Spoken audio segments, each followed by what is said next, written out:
مساء الخير. في اغنية بتقول ايه؟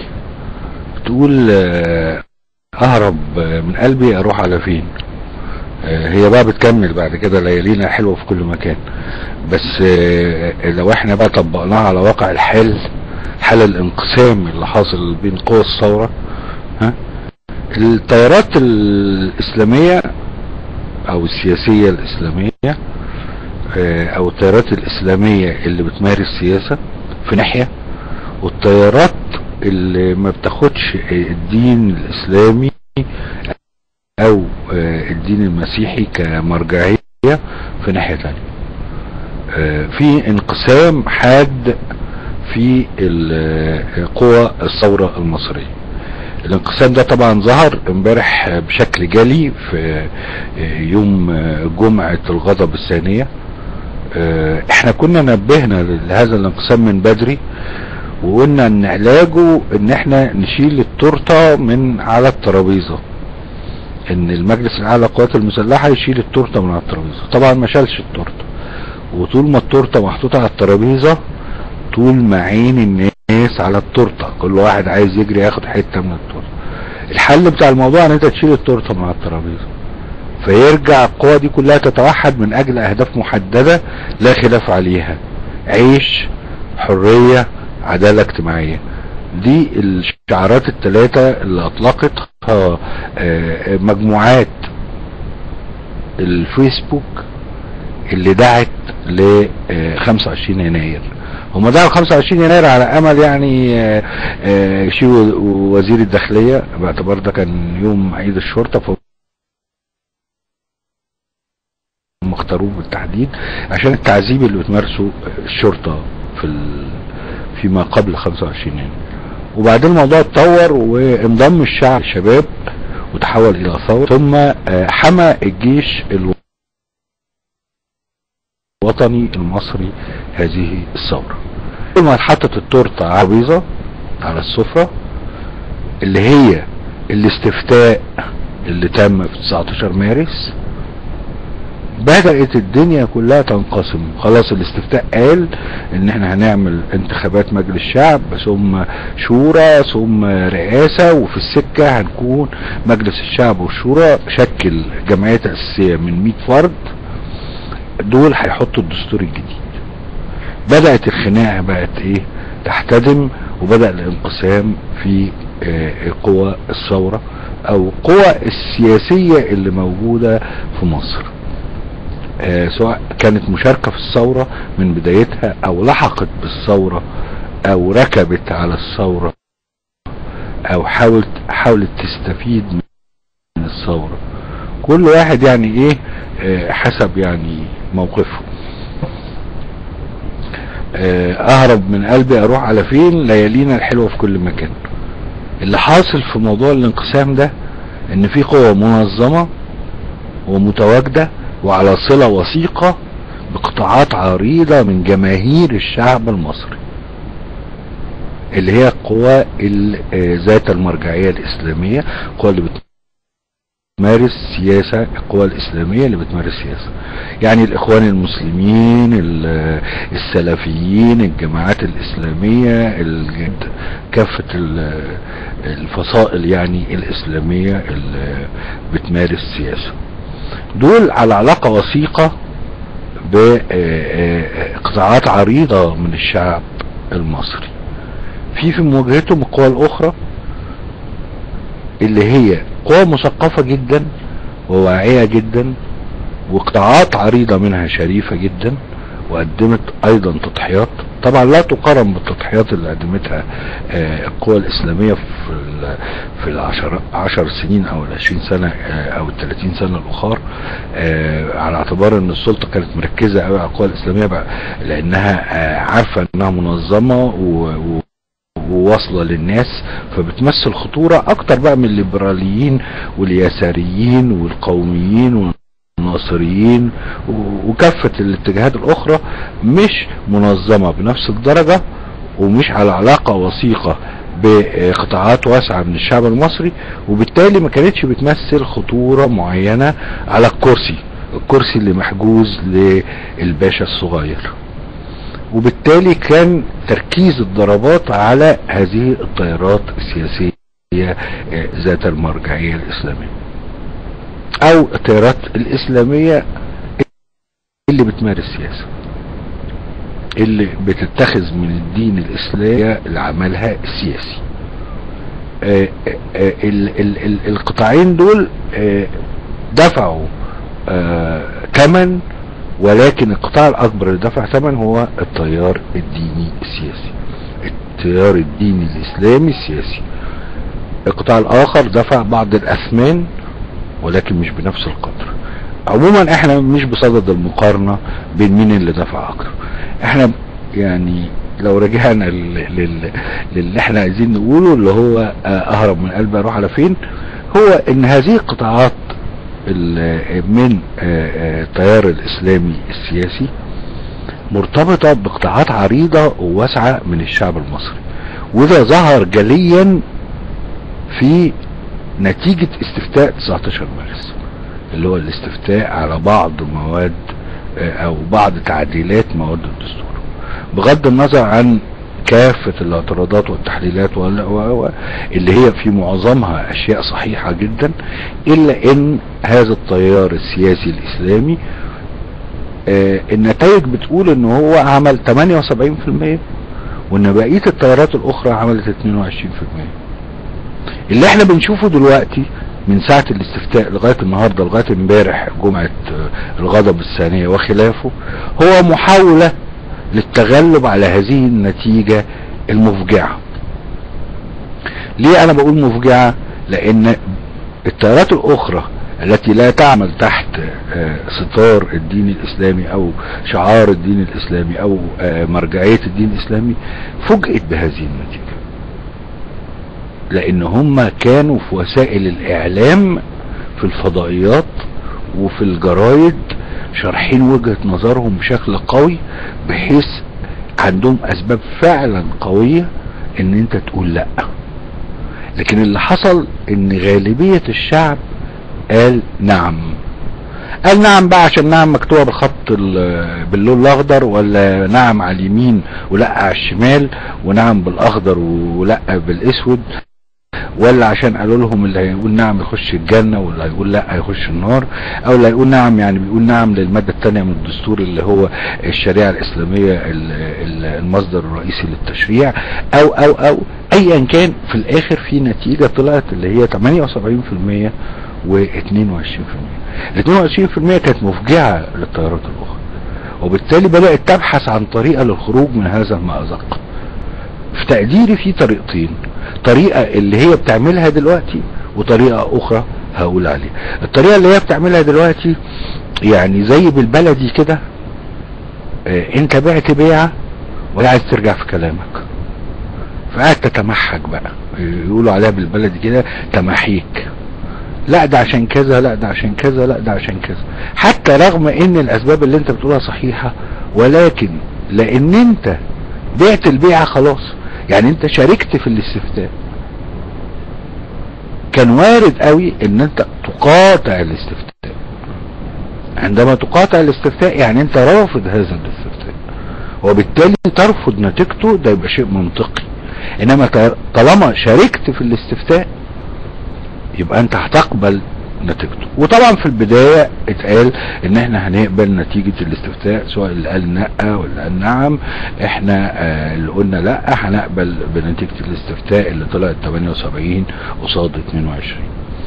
لكن مع تقدم الايام والهجوم على التورته اللي على السفرة، بدأ يبقى فيه زي ما بنقول بالتعبير البلدي تماحيك، ان احنا ندور على اسباب، رغم ان هذه الاسباب سليمة، بس هذه الاسباب كانت تدعوك لمقاطعة الاستفتاء بشكل مبدئي وبشكل محترم وبشكل ما حدش يقدر يعني يقول لك تلك الثلاثة كام، ان انت تقاطع هذا الاستفتاء باعتبار 1 2 3 4.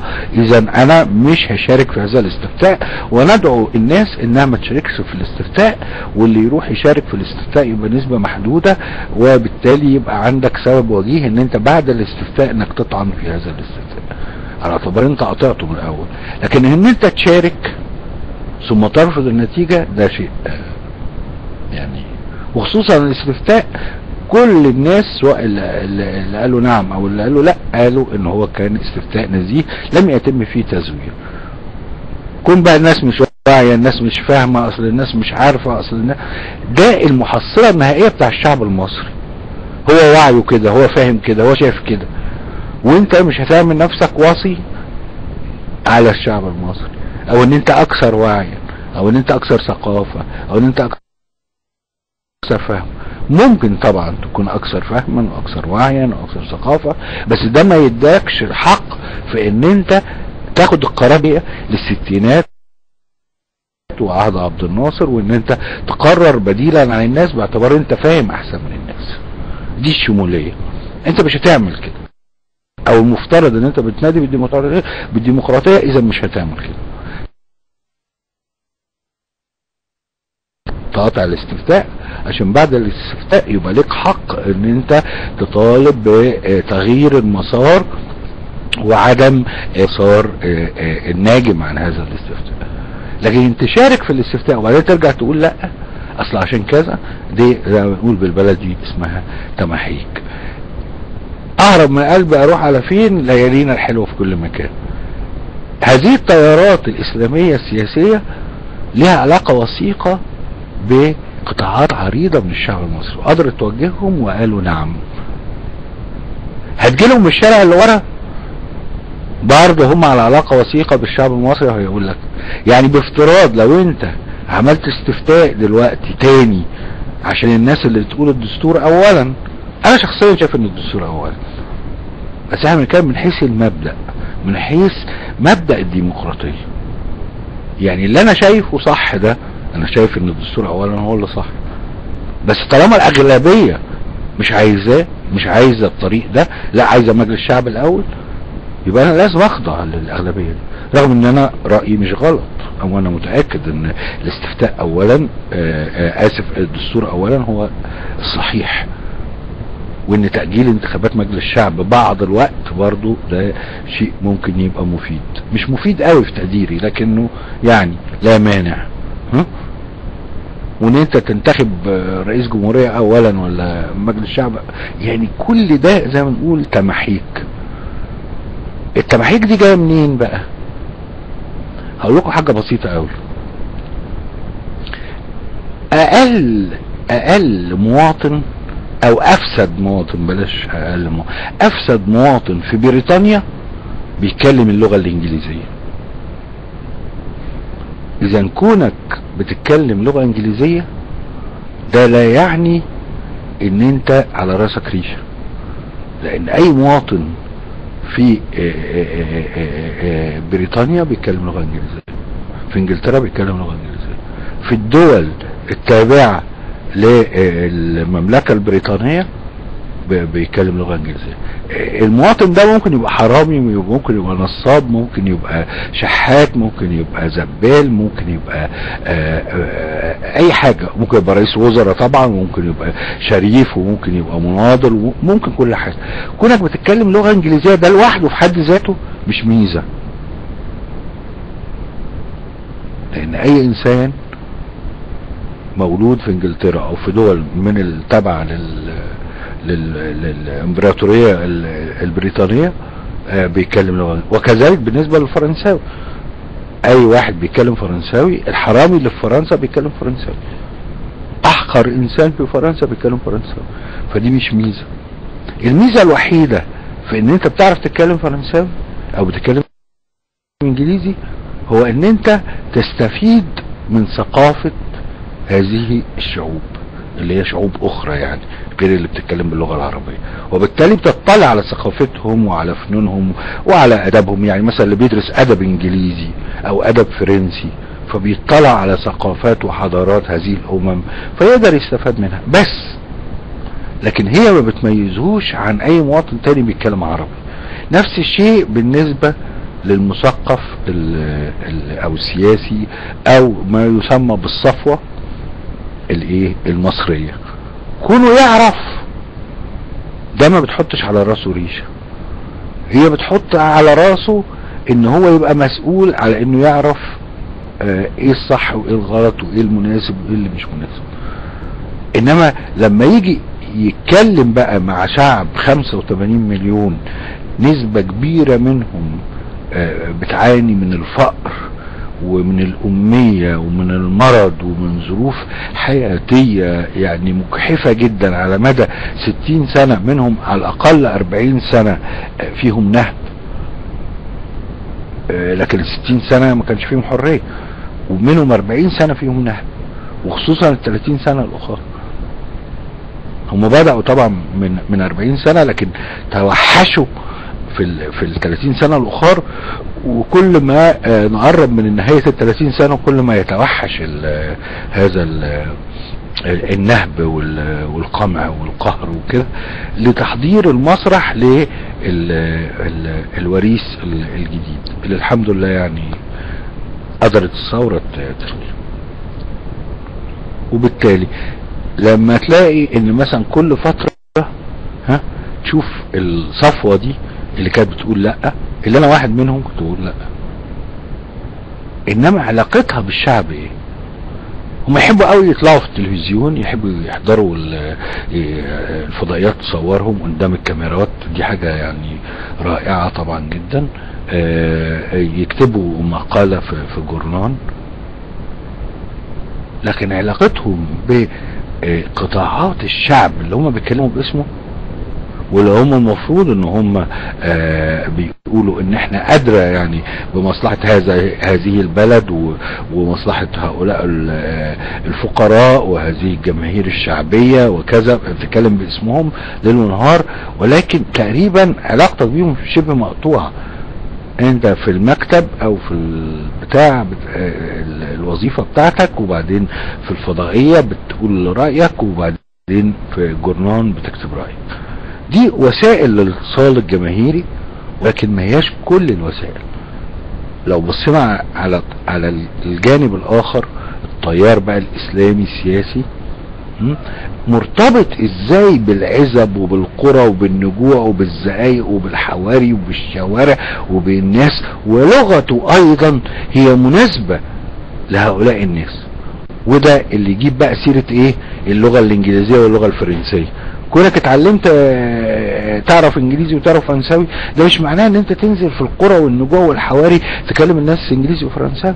زي ما قلنا، هي فايدة الانجليزي والفرنساوي ان انت بتقدر تطلع على ثقافات وحضارات هذه الشعوب وتستفيد منها وتطور من ملكاتك ومن مواهبك ومن وعيك ومن فهمك. لكن ده لا يستخدم للتعالي على او ايه يعني المنظرة يعني. يعني مثلا كل فترة كده تسمع ايه تعبير يعني قريب قوي احدث تعبير طلع وفي احدث منه هو ايه؟ التيار العام المصري. التيار العام المصري ده طبعا موجود في الولايات المتحدة الامريكية، موجود في بعض المجتمعات الغربية. اكسبريشن مترجم، تعبير مترجم يعني، لكن ما هوش في الوجدان المصري. مفيش حاجة اسمها التيار العام المصري. تقول غالبية المصريين الوسطية مثلا، الناس بيحبوا الوسط، خير الامور الوسط. انما التيار العام المصري هي لغة غريبة، لغة تعمل حاجز بينك وبين الجماهير اللي انت عايزهم في الاستفتاء وفي الانتخابات وفي كافة مشاريعك السياسية. احدث بقى التعبير العصف الذهني. تلاقي بقى في يعني في اللقاءات بقى التوك شو كده، المثقف ده يعني شيك قوي وجميل قوي ومثقف قوي وواعي قوي وبيتكلم مربانت، يقول لك والعصف الذهني والعصف بقت دلوقتي ايه تتردد بقى، واللي يقول العصف الذهني ده يبقى ايه؟ يبقى مثقف، يبقى فاهم. طب القطاعات العريضة من الشعب المصري دي ايه العصف الذهني دي؟ انا طبعا فاهم يعني ايه عصف ذهني، بس انت تقدر تقول بالحوار، بان احنا نتجادل، نتحاور، نتناقش مع بعضينا، نتكلم مع بعض، نتفاهم يا جماعة. انما العصف الذهني دي ترجمة ايضا لتعبير اجنبي مش مرتبط بوجدان هذا الشعب، بتقاليد وعاداته وثقافته وفلسفته وآراءه وتاريخ هذا الشعب. فانت في الاخر بتلاقي نفسك جايب 22% وهم جايبين 78%. اهرب من قلبي اروح على فين؟ هتلف بقى من الناحيه الثانيه تقول لهم الدستور اولا. حتى لو عملت استفتاء دلوقتي وقلت الدستور اولا ولا انتخابات مجلس الشعب اولا، برضه هتاخد 22% وهم هياخدوا 78%. ان لم يكن بقى، وده الشيء المفجع والمحزن، وعشان كده انا بتكلم في الموضوع ده، انت هتاخد اقل من 22%، لان خلال هذه الفترة انت خسرت كتير. ان بقى دلوقتي بقى ان انت بتنقلب على الشرعية، بتنقلب على الاستفتاء، بتتعالى على الجماهير، بتقول ان الناس دي جهلة وصوتهم يتحسب بنص صوت وانا اللي فاهم وانا اللي عارف. فقدرت ال 78% تكسب ارض اكتر على حساب ال 22%. ال 22% بتقول كلام مظبوط. ده رأيي انا الشخصي، ان كل ما يقوله 22% في معظمه كلام مظبوط ومنطقي وطبيعي ولصالح مصر. ولكن عينك فين؟ عينك على مين؟ عينك انت على الكاميرا وعلى الاضواء وعلى الشهرة في العصف الذهني والتيار المصري العام ولا التيار العام المصري، وقاعد تتفزلك وملكش اي علاقة بقطاعات واسعة من فقراء مصر وجماهير مصر وشعب مصر وعمال مصر وفلاحين مصر وعشوائيات مصر اللي انت قاعد ليل ونهار بتتكلم باسمه. ده افتراض ان انت اصلا شريف. ده ناهيك بقى عن موضوع الشرف ده من عدم الشرف، ده موضوع تاني. وانا زي ما قلت قبل كده، يعني لو عملنا اقرار ذمة مالية للذين يناضلون باسم الفقراء، الذين يدافعون عن الفقراء في الجرايد والمجلات والفضائيات، نعمل لهم كده اقرار ذمة مالية قبل ما يناضل من اجل الفقراء كان معاه كام، وبعد ما ناضل من اجل الفقراء بقى معاه كام. دي حكاية تانية يعني، طبعا هتكشف حاجات كتير.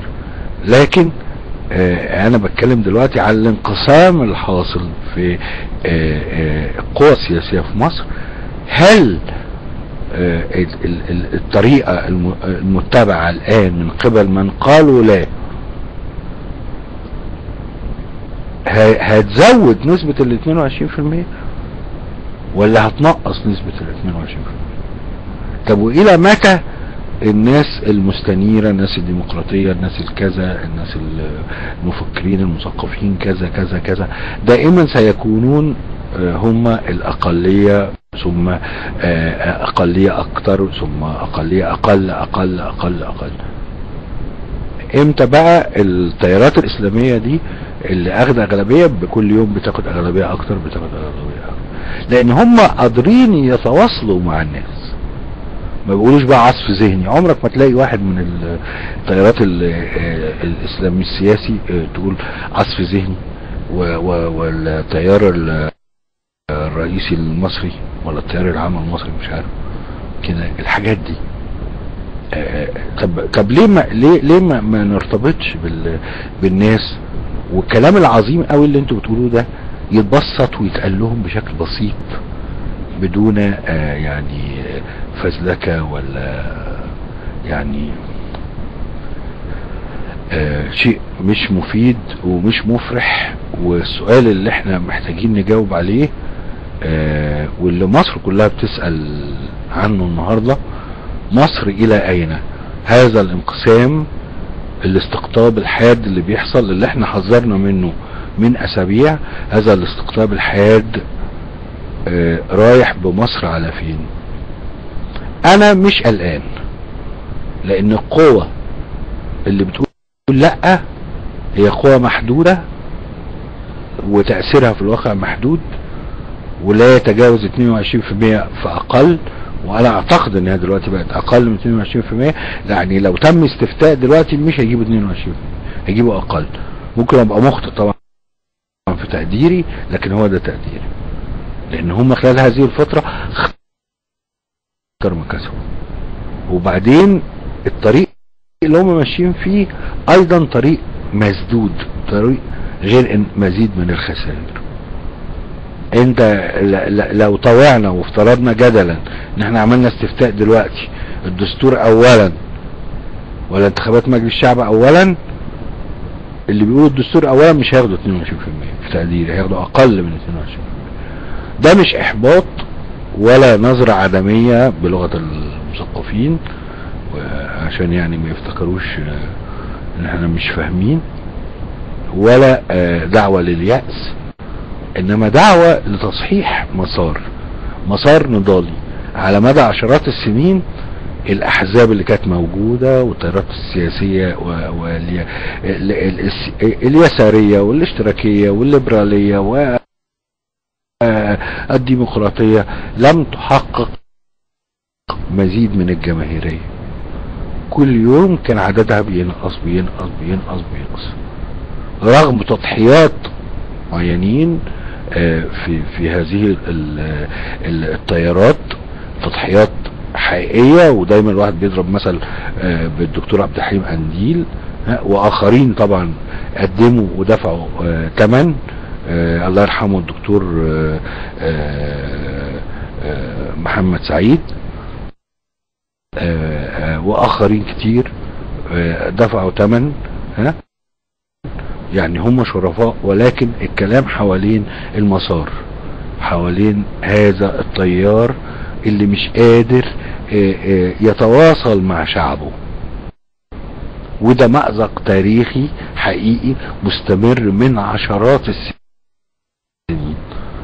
طبعا كون السلطة كانت بتمنع العمل، كونها كانت بتضطهد المعارضين، ده صحيح، ولكن ده غير كافي ان احنا نبرر هذا الانحصار وهذه الاقلية اللي بتمثلها هذه التيارات. لان على الجانب الاخر كانت السلطة ايضا تمنع وتعتقل وترهب وتقمع التيارات السياسية الاسلامية، لانهم متواصلين مع الناس، مع جذورهم، كانوا بيزيدوا عددا يوما بعد يوم، في حين ان هذا التيار كان بيقل عددا يوم بعد يوم. يبقى الكلام حوالين المسار، حوالين المسار، بدل ما نقعد نخش في مماحكة حوالين لا الدستور اولا ونخسر. وانا هنا بتكلم بصيغة الجمع. الافضل ان تتوجد اليات ونتعلم ازاي نتواصل مع الشعب المصري، مش الشعب الانجليزي ولا الشعب الامريكاني، الشعب المصري. ازاي نتواصل قافينية طبعا، اللي هي يسمى في لغة المثقفين هندسة النضال. نقعد بقى في اوضة كده ونكتب كده للتواصل مع الجماهير. لا، التواصل مع الجماهير هيبقى من خلال الجماهير، مش في الاوض المكيفة والعقلية المعتادة على ان هي صفوة وانا المخ وانتوا العضلات وكده. في الحقيقة مطلوب من قوى الثورة الديمقراطية الليبرالية اليسارية الناصرية القومية انها